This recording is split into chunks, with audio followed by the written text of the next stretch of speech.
देश की सबसे बड़ी काउंटर टेररिस्ट एजेंसी एनआईए ने 22 सितंबर की आधी रात तक अब तक का सबसे बड़ा सर्च ऑपरेशन चलाया। बता दें, एजेंसी के टारगेट पर पॉपुलर फ्रंट ऑफ इंडिया यानी कि पीएफआई थी।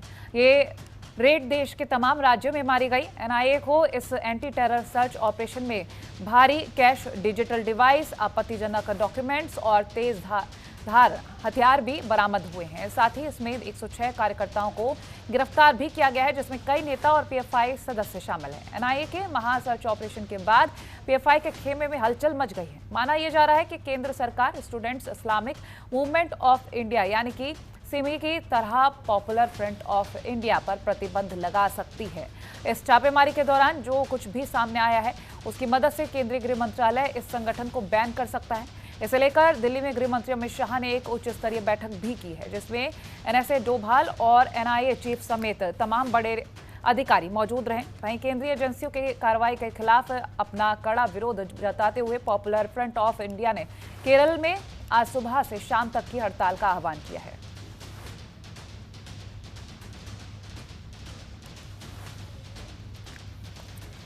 बड़ी खबर हम आपसे साझा कर रहे हैं। गृह मंत्री अमित शाह ने एक उच्च स्तरीय बैठक भी की थी और फिलहाल केरल बंद के दौरान बवाल भी सामने आ रहा है। एनआईए के सर्च ऑपरेशन के बाद पीएफआई की मुश्किलें बढ़ गई हैं और भी ज्यादा। सरकार पीएफआई पर बैन लगा सकती है। 15 राज्यों में 96 जगहों पर एनआईए की छापेमारी नजर आई है, जिसमें से 106 पीएफआई के सदस्य गिरफ्तार किए गए हैं और इसके बाद लगातार विरोध बढ़ चुका है। और वहीं कोची से तिरुवनंतपुरम तक तोड़फोड़ भी मचाई गई है। सरकारी बस को निशाना बनाया गया है, तो उपद्रव भी सामने आ रहा है। एनआईए के महा सर्च ऑपरेशन के बाद पीएफआई की जो मुश्किलें बढ़ रही हैं, इसके बाद विरोध देखने को मिल रहा है, तोड़फोड़ मचाई जा रही है। संवाददाता निखिल कुमार हमारे साथ फोन लाइन पर जुड़ गए। निखिल, सबसे पहले तो आपसे ये जानेंगे, गृह मंत्री अमित शाह ने उच्च स्तरीय बैठक की थी, उसकी जानकारी लेंगे। उसके बाद ये जो छापेमारी चल रही है उसके बारे में आप बताइए।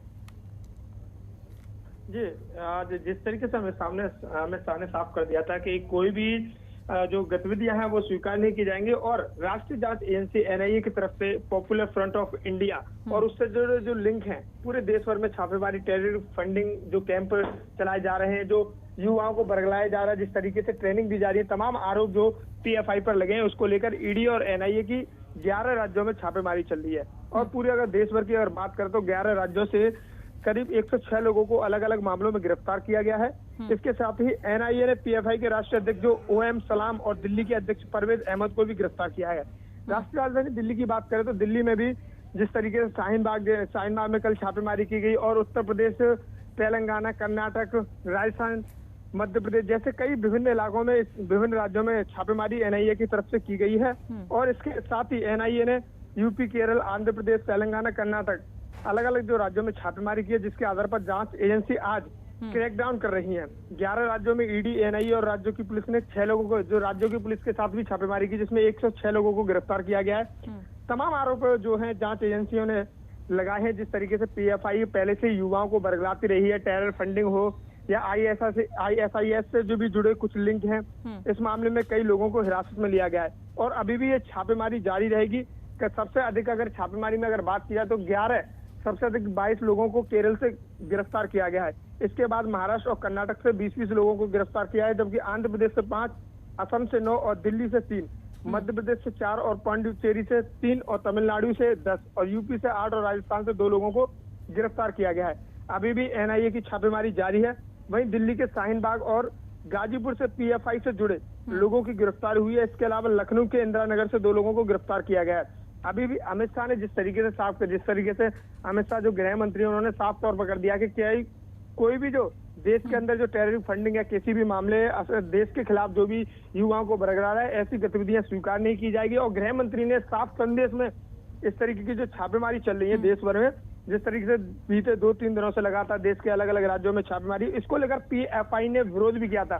कर्नाटक में कल देखने को मिला था कि पीएफआई के नेताओं का यही कहना था कि भारतीय जनता पार्टी यानी कि ईडी हमारी आवाज को दबाना चाहती है, लोकतंत्र में हमारी आवाज दबाई जा रही है। इस तरीके के तमाम आरोप एनआईए के खिलाफ और ईडी के खिलाफ नारेबाजी भी कल देखने को मिली थी। और जब ईडी छापेमारी के लिए जा रही थी तो लोगों ने विरोध भी किया था। जो केरल और कर्नाटक से कई ऐसी तस्वीरें आई थी जहां पर लोग एनआईए का विरोध भी कर रहे थे और सीधा आरोप भी एनआईए पर लगा रहे थे कि हमें दबाने की कोशिश की जा रही है। कोमल, ठीक है। और जगह जगह तोड़फोड़ की तस्वीरें भी सामने आ रही हैं, विरोध जो जताया जा रहा है, ऐसे में सुरक्षा के बहुत कड़े इंतजाम की जरूरत है। फिलहाल हम इन चीजों को लेकर भी आपसे बात करेंगे। जी, एनआई की जिस तरीके से रेड चल रही थी उसको लेकर राज्यों की पुलिस को पहले ही अलर्ट कर दिया था और दिल्ली में भी जो लोग गिरफ्तार किए गए हैं उनको हेडक्वार्टर एनआई के हेडक्वार्टर ले जाएगा। वहां पर भी सुरक्षा चाक चौबंद कर दी है, क्योंकि जिस तरीके से पीएफआई जो पिछले कई सालों से लगातार देश के खिलाफ आग उगलती रही है, तमाम आरोप पीएफआई पर लगते रहे हैं। इसको लेकर तमाम जांच एजेंसियों ने पहले ही कमर कस ली है किसी भी घटना से बचने के लिए, क्योंकि लगातार देखा जाता है जब पुलिस छापेमारी के लिए जाती है तो कई बार तस्वीर आती है पुलिस पर पथराव कर दिया, एनआईए की टीम को घेर लिया। ऐसे विरोध भी आ रही है। भाई, एनआईए की रेड पर जो पीएफआई के महासचिव हैं अब्दुल सत्तार ने कहा है कि फांसीवादी शासन द्वारा विरोध की आवाजें दबाने की कोशिश की जा रही है और जांच एजेंसियों का इस्तेमाल किया जा रहा है और हमारे ऊपर अत्याचार किया जा रहा है। इसको लेकर तमाम तरह की जो और भी पार्टियां विपक्ष हालांकि अभी चुप है, लेकिन जिस तरीके से पीएफआई पर छापेमारी चल रही है उससे पीएफआई के नेता बौखलाए हुए हैं और लगातार लोगों को भी बरगला रहे। कई जगह पत्थरबाजी की भी तस्वीर सामने आई थी और पुलिस को दौड़ाने की तस्वीरें भी सामने आई थी। किस तरीके से पुलिस और एनआईए का जो पीएफआई के नेता हैं, जो पीएफआई के कार्यकर्ता हैं, लगातार विरोध कर रहे हैं। और कल कर्नाटक में तो एनआईए की कार्रवाई के विरोध में पीएफआई के कार्यकर्ता धरने पर बैठ गए थे। 18 सितंबर से 23 जगहों पर ये लगातार रेड चल रही है। अलग अलग जो पीएफआई टेररिज्म फंडिंग का जो मामला है तेलंगाना सहित कई देश के राज्यों में, और लगातार अभी भी छापेमारी जारी रहेगी।